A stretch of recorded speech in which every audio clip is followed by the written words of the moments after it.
Buenas amigos, bienvenidos a Tenis Infinito y como ya estamos acostumbrados y tenemos el privilegio, contamos con mi partner, Javi Frana. Javi, un placer conversar contigo de tenis como siempre y como llevamos tantos años haciendo. Así es, Nico. Gracias. A la distancia, pero siempre cerca. Sí, la verdad es que desde que oí tu nombre por primera vez, que fue precisamente en Wimbledon, estabas preclasificado número 1 en el torneo Increíble. junior, pero tenías 19 años, así que quedamos todos confundidos con esa. Creo que eso debe haber sido uno de los errores que no trascendieron en Wimbledon, que se hayan equivocado. Cuando yo prácticamente, Nico, no había jugado junior mayormente, había jugado muy poco. De hecho, jugué un torneo sudamericano en Carrasco y jugué después el Orange Bowl y la Copa Rolex sin mayores resultados. O sea que bueno, lástima que en esa época no le pude sacar una foto al cuadro, porque si no es como que, bueno, podría ahora andar mostrándolo. Eso fue en 1985 y yo sorpresivamente Exacto. pude entrar a Wimbledon con 14 años y llegamos a ver el cuadro y preclasificado número 1, Javier Frana de Argentina. Nunca había oído tu nombre.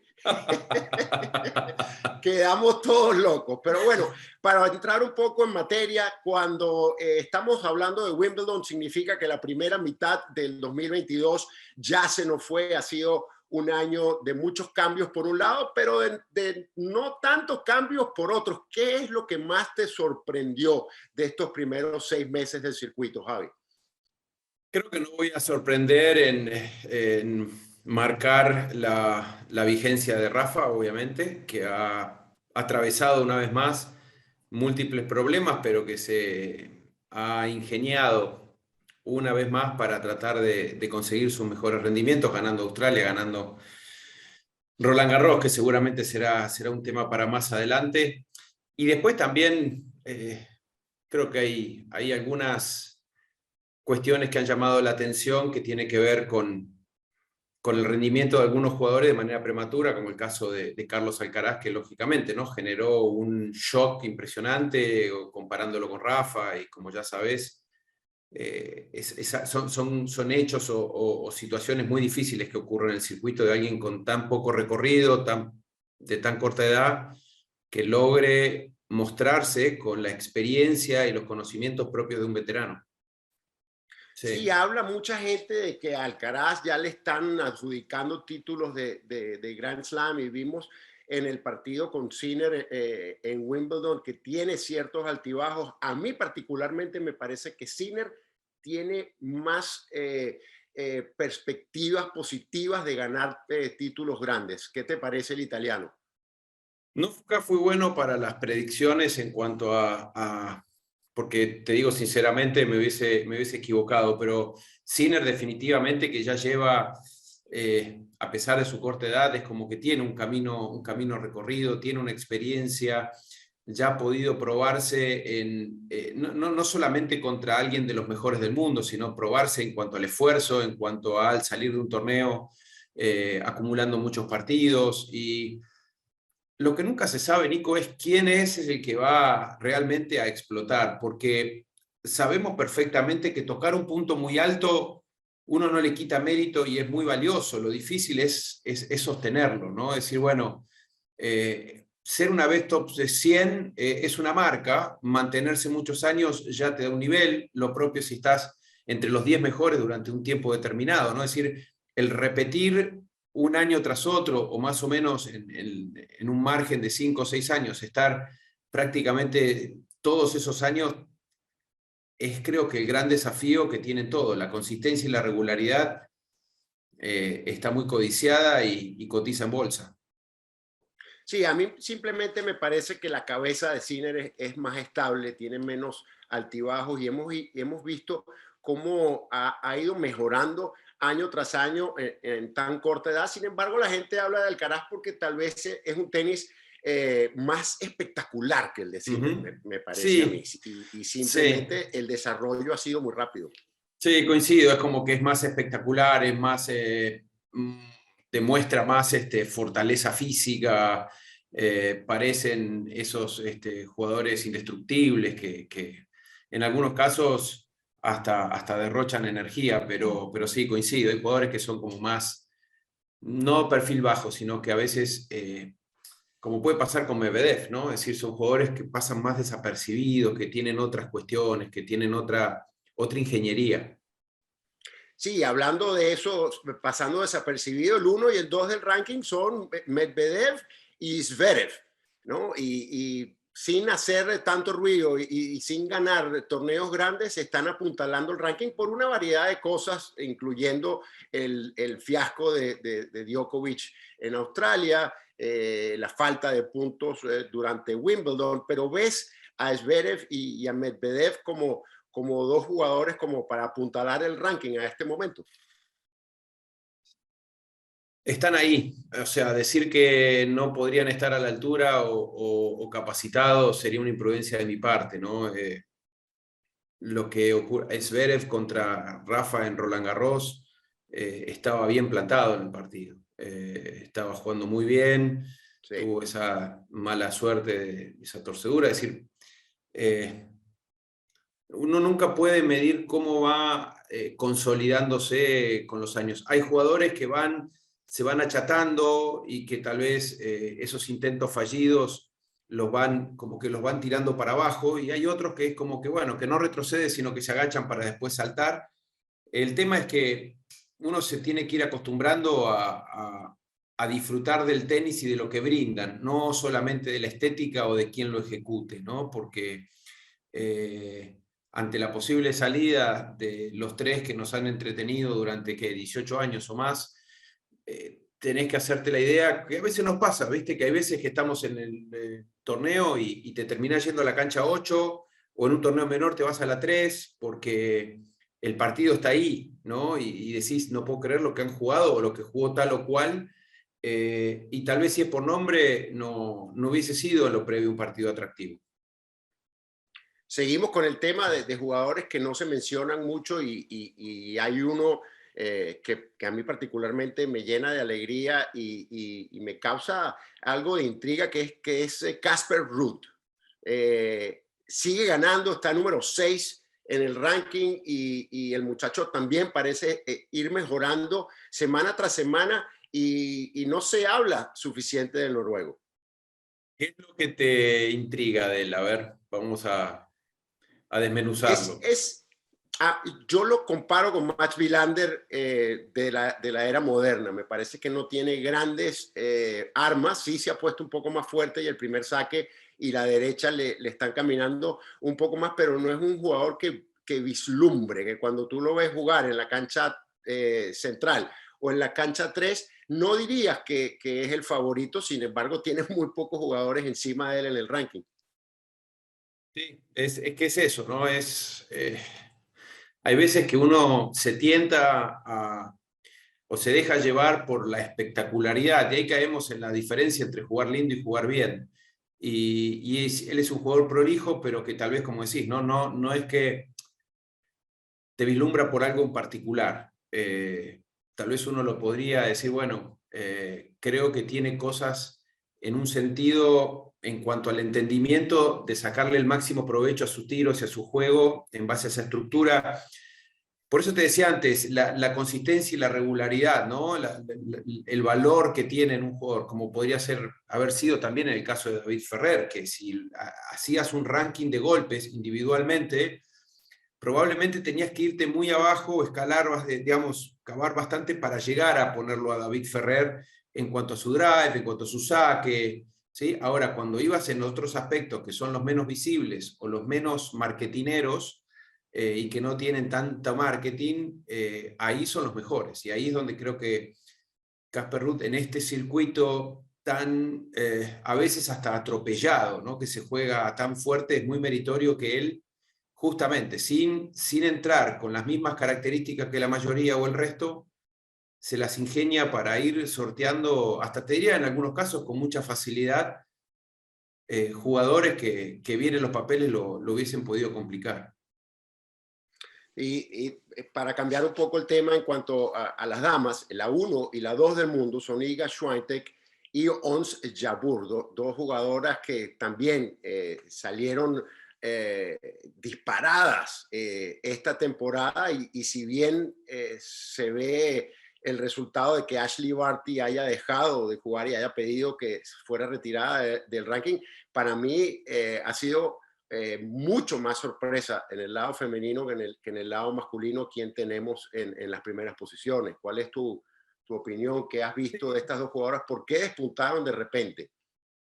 Bueno, lo de Schweinsteiger fue un poquito todos muy ocupados con el tema de la pandemia y se decía en aquellas épocas que iba a haber resultados muy particulares o extraños, algunos jugadores que no iban a volver bien, que tal vez psicológicamente no lo habían pasado bien, otros que podían volver con muchísimas ganas e ímpetu y eso ocurrió.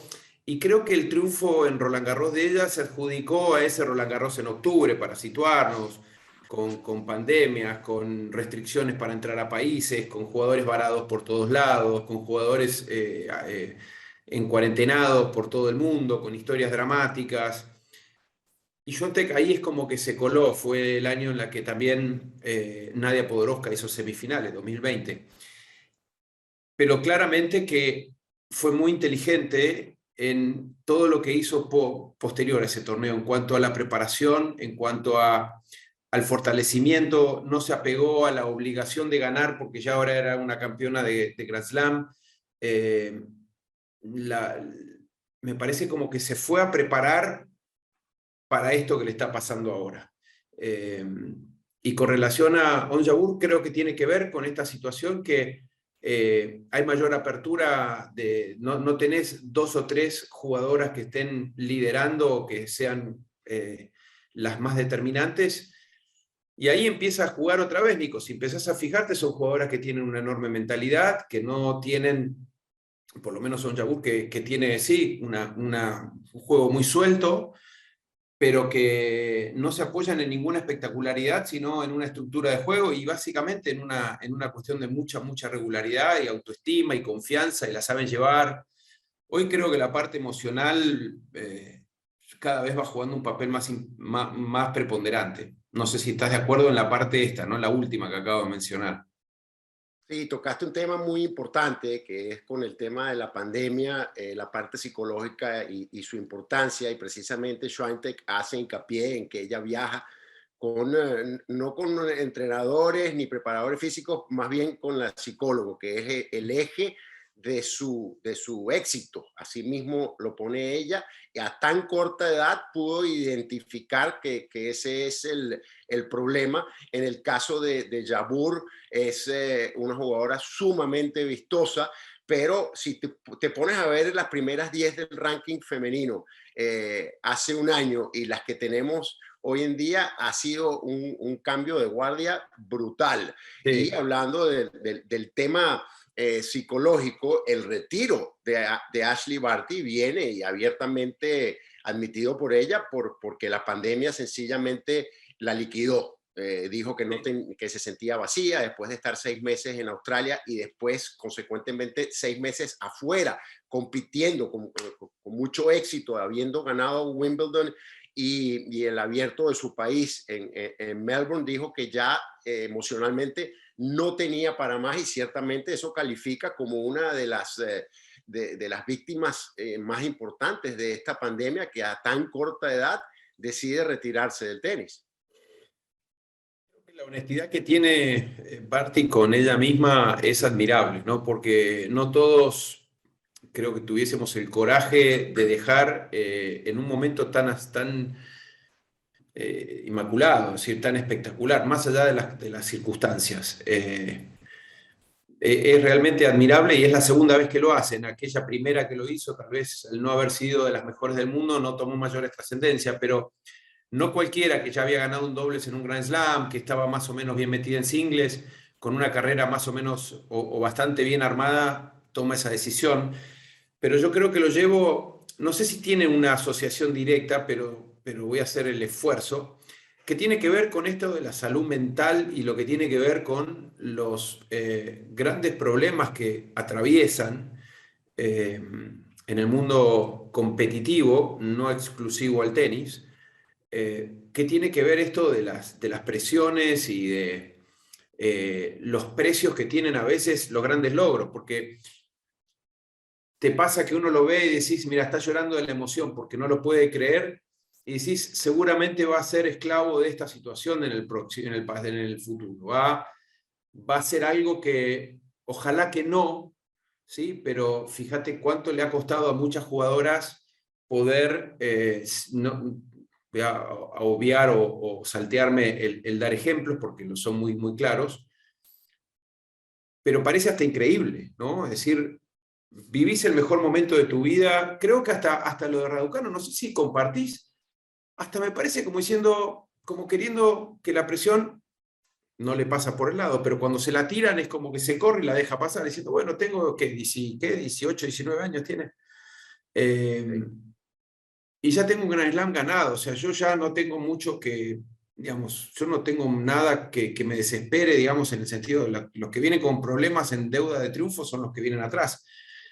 Pero es increíble porque a veces lo mirás y decís, ¿cómo uno puede salirse tanto de contexto y hasta llegar a dramatizar una situación deportiva, ¿no?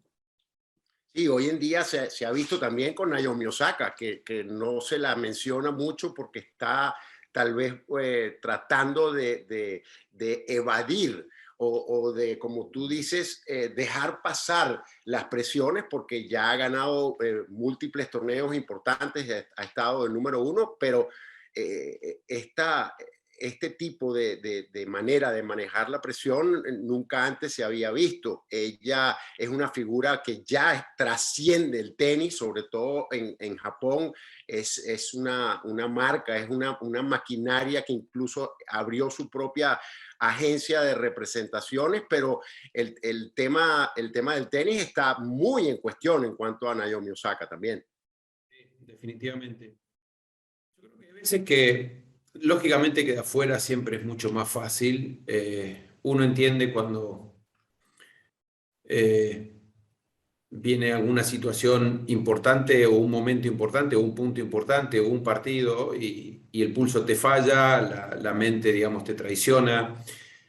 Lo que es un poquito más, tal vez, más difícil, y no estoy haciendo juicio de valores para nada, tiene que ver con el hecho que lo increíble es que eso ocurre muchas veces cuando hay éxito, ¿no? Y eso como que te lleva a decir, bueno, pero entonces el éxito no te llena muchas veces, el éxito no te da ese sostén, esa plenitud, porque ves y decís, recordémonos la historia, o cuando uno repasa ciertas historias, ¿no? Decís, hubiese sido inimaginado, impensado, y esta persona hubiese soñado, lo logra, y al lograr algo tan deseado, empiezan los grandes dramas de la vida, o por lo menos deportivamente hablando, y eso es lo que a mí me genera a veces un poquito de intriga poder estar cerca en ese tipo de situaciones, más que nada como para entiendo el porqué, pero no termino de justificarlo en cierta manera, ¿no? Pero en el mundo de hoy en día, Javi, tú que hemos recorrido este camino juntos durante tantos años, es muy distinto, ¿no? La lupa o la visión sobre lo que es la vida privada y lo que es la vida deportiva de los tenistas en particular, que es lo que estamos discutiendo acá, es muy distinto hoy en día como era en nuestra época, ¿no? Y yo creo que ellos de cierta manera son víctimas de eso. Nosotros no teníamos este tipo de supervisión o de, ¿cómo decirte? Tanta atención sobre lo que hacíamos después que salíamos de la cancha. Sí, no, obviamente que la comunicación, ¿no? Y es todo muy lindo y en algún momento es como que todo lo lindo de las redes sociales y eso sí te lo genera. Pero bueno, nada, es un tema que algún día invitaremos a un psicólogo o a un entendido en las neurociencias, ¿no? Para entender un poco el comportamiento. Sí, bueno, hay del lado femenino y hay del lado masculino y el tema más palpable que es el de Nick Kyrgios, ¿no? Que yo es un jugador que creo que tiene un Ese es techo otro. tan alto y Lo de Kirios no tiene nada que ver con, digamos, el nivel de locura de Nick. Eso ya viene de tiempo. No es por ninguna obtención de él, es porque es su esencia, ¿no? sí, pero yo siento que él escapa un poco a la realidad cuando empieza con el show y empieza a hablar con el árbitro, empieza a hablar con su esquina y te das cuenta que juega mucho mejor cuando está del lado opuesto a donde está su equipo que cuando está de ese lado porque se distrae mucho hablando con ellos, ¿no? Es un personaje muy, la verdad, muy difícil de analizar y muy difícil de describir porque, y creo que debe ser muy difícil, obviamente, ¿no? De entrenar. Porque también tiene sus facetas, ¿no? Tiene su faceta muy auténtica, tiene su faceta del que se le va la raya, que tiene que transgredir, el que tiene que estar al límite, el que tiene que estar, es como que siempre, como vos decías, ¿no? Se va de algún lado haciendo estas cosas, pero se expone mucho en otros porque termina siendo, se habla de él y bueno, seguramente él no se siente tan incómodo con eso. Bueno, teníamos el tema de la pandemia los últimos 2 años y ahora, como bien sabes, con el tema de la guerra en Europa, Wimbledon tomó la decisión no tan sorpresiva de no dejar jugar a los jugadores rusos y bielorrusos. Y yo creo que eso es algo que también afecta a la psiquis de la gente que está compitiendo. Definitivamente que eso se ha visto y la ATP y la WTA se vieron forzados a sacar los puntos por la decisión arbitraria de Wimbledon, mucha gente no sabe que no hay puntos, pero la calidad del evento, el espíritu del torneo más importante de tenis que hay, me parece que sigue siendo el mismo y los jugadores no están ni pensando en los puntos. ¿Crees que eso afecta a cómo los jugadores encaran el torneo, que no puedan motivarse con el tema de los puntos? Sí, yo creo que generó una situación que tuvo su impacto, tal vez en dosis leves en algunos, y para tratar de ser claro, lo comentaba justo en una nota en el diario Clarín que había hecho, que tenía que ver con esto, Nico, o sea, quienes van al torneo con la intención de ganar, hay dos cosas que no le importan, los puntos y el dinero, porque van tras el trofeo de Wimbledon. Yo quiero ser una vez más, o por lo que fuere, campeón de Wimbledon. Digamos que a ellos mayoritariamente no les afecta y hasta te diría que si están o no están algunos otros jugadores, es como que están enfocados en yo voy por el campeonato. A mí me da la sensación que a los que más le afecta es a aquellos jugadores que están en el siguiente escalafón, que sí pueden aspirar a estar en una instancia de cuartos, de semis, que llegar a esas instancias sería muy bueno, que no ocurre siempre, pero que en el camino se encuentran con jugadores que están un peldaño o dos peldaños más abajo, pero que las diferencias, como ya sabemos, entre un 70 o un 100 y un 25, 30 o 15, no son diferencias que el que es favorito tiene mucho margen para jugar por debajo. Y me parece que en la contienda, en el partido, ese jugador que está 90 o que está 100 y que está enfrentando, vamos a poner un ejemplo, a Diego Schwartzman, lo que sería un rival realmente una victoria para celebrar en el partido, al no tener puntos, el sacar para el set o no, ya pasa a ser una cuestión de casi una, digamos, en su cabeza, quiere avanzar, quiere ir adelante, sabe que si gana ese partido gana una X cantidad de dólares importantes, pero no tiene el tema que es lo que ocurre habitualmente, que es cuando se le encoge la mano.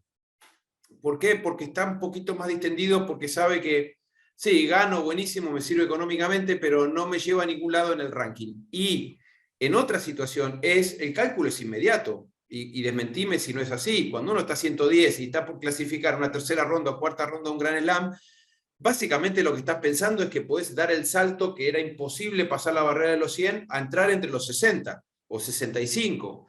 Y ese salto es el que te genera mucho temor y mucho miedo. Ese es un poquito, me parece, esta baja presión que generó algunos resultados y la salida de jugadores que podrían haber hecho mucho más, no lo han hecho. Pero bueno, tal vez es por otra razón. Sí, y hablando de un tema también importante que no viene a cuestiones de ranking, sino cuestiones de legado, y lo estuvimos conversando el otro día que me comentaste que estabas haciendo un escrito al respecto, es si, ¿qué opinas? ¿Se está poniendo en riesgo su legado Serena Williams con la manera en la que está buscando su título número 24 y la manera en cómo se ha preparado para competir? Sí, yo lo analizaba. ¿Por qué Serena fue a jugar un torneo sabiendo que estaba tan lejos de una forma? Y acá es donde te decía, jugadores que nunca o prácticamente nunca fueron a un torneo sin estar convencidos que lo podían ganar, ¿no? Eso lo separamos del gran pelotón que hay porque uno aspira, intenta, ojalá se me dé, sabiendo que lo más probable es que no. Ellos es como que es la inversa, ¿no? Es noticia si no ganan el torneo que jueguen. Entonces, haberse expuesto ante el mundo del tenis, donde ella tiene una imagen y que sin duda se siente orgullosa de eso, me pareció como un gesto de humildad, de ir transparente y decir, bueno, mi esencia es competir, no estoy, pero bueno, el camino hay que empezarlo y hay que, digamos, asumir estas situaciones y creo que terminó siendo más, a diferencia de su historia, no de ir a ganar el torneo como desafío, sino de tratar de ver cómo ella eleva otra vez su rendimiento y entiende que es ir yendo y a poner el corazón ahí, ¿no? Yo lo viví así porque se sabía que podía tener serias dificultades y que probablemente no iba a pasar de segunda a tercera ronda, porque la veía jugar y ya notabas una falta de movilidad, de timing, un año sin jugar, no es fácil. Sí, ella tal vez fue buscando encontrar esa pizca de magia que se la ha visto encontrar después de tal vez ganar una o dos rondas sin estar en sus mejores condiciones, pero lastimosamente no lo pudo hacer y ciertamente yo sí creo que ha sido una gran campeona y a pesar de todas estas Total. grandes dificultades es una de las grandes afectadas por el tema del COVID que veníamos hablando. Sí, sí, y creo que yo, como te decía, lo resalté en esa nota como un acto hasta de humildad, que sinceramente nunca fue una jugadora en la que yo me identifiqué con su forma de declarar, con su forma de perder, con su forma a veces en la cancha, de, de, de, de sentir es como que si no gana, es como que siempre la responsabilidad es o porque tiró mal, o porque jugó mal, o porque no hizo las cosas bien. Y a veces el darle crédito al otro tenía más que ver con una formalidad que con una verdadera aceptación, salvo excepciones, o bueno, cuando pasó todo lo que pasó en el US Open un par de veces. En este caso, ellos construyen un ego que tiene que ver a la hora de competir, ¿no? Ahora, ese ego claramente, digamos, está domesticado o fue corrido, porque tal vez el foco se corrió, en ir a un torneo que se sabía que la iban a comparar o que la iban a poder medir diciendo, mirá Serena, ¿dónde está? ¿No? Y ella sabía que iba a estar en un nivel, te diría que moderadamente bajo seguro, y terminó siéndolo mucho más, y bueno, nada, creo que es un muy buen gesto y lo valoro y creo que de eso se trata, ¿no? De reconocerle a esos jugadores el amor que tienen por la competencia por sobre todas las cosas y el desafiarse. Y lo que nos lleva a ver que vamos a tener una segunda mitad de año sumamente interesante. Roger dice que vuelve para el Labor Cup. ¿Cuánto tendrá en el tanque para seguir adelante y qué final le va, o qué matiz de final le quiere dar a su carrera. Está el tema de Serena también en cuanto a esa búsqueda del título número 24 para igualar a Margaret Court. ¿Qué esperas a grandes rasgos de esta segunda mitad del 2022? Se va a seguir viendo un tenis muy bueno, va a haber momentos de consolidaciones. Creo que hay lugar para mucho. El tenis masculino se está compactando arriba, se está haciendo como hay más tránsito, tenés jugadores que están insinuando buenas actuaciones, que pueden ser un escollo para cualquiera. A mí me ilusiona, siempre me ilusionó. La verdad que en ese sentido, y te acordás que lo hablábamos en nuestros años de transmisiones y decíamos, y terminábamos muchas veces el último torneo o el último Grand Slam, decíamos, imposible que esto sea mejor. Y así tal vez estuvimos, ¿qué? Años, ¿no? Más de 20 años, va a ser mejor. Y decíamos, sí, va a ser mejor, pero salíamos del aire y decíamos, imposible que esto sea mejor. Y sin embargo, después se volvía a dar. Y yo en ese sentido creo que hay una enorme evolución, a diferencia de varias décadas atrás, donde podías tener, puede que haya alguna cuestión de un cibronazo ante la posible salida de las que nos han, como te decía, ¿no? Nos han maravillado todos estos años, pero mismo en el caso de las chicas también. Pero yo soy optimista, Nico. Sí, sí, la verdad es que las posibilidades son infinitas, como este espacio que nos brinda la oportunidad de conversar y poco a poco lo vamos a ir construyendo con toda la gente que nos apoya y con este lindo equipo que tenemos acá en Tenis Infinito. Y la verdad es que, Javi, siempre ha sido un gusto conversar contigo de tenis y oírte explayarte sobre esos temas con tanta pasión, y la verdad es que un lujo poder ocupar este espacio junto a ti, amigo. Igual, hermano, igual. Un placer enorme y nada, Nosotros, ya nos reencontraremos y bueno, te pueden hacer sugerencias de temas y de charlas y acá las estaremos tratando humildemente de desmenuzar un poquito. así es, este es un camino que estamos emprendiendo junto a Javi y a nuestro equipo aquí de Tenis Infinito. Esperemos que ustedes disfruten de este espacio y que se sientan miembros de esta familia, porque sí, tenemos nosotros la cara y la voz, pero poco a poco queremos ir incorporando a nuestra audiencia y hacer que este proyecto crezca. Javi, siempre un gustazo, que tengas un lindo día y nos vemos en este próximo espacio de Tenis Infinito. Abrazo, Nico, cuídate mucho, saludos para todos.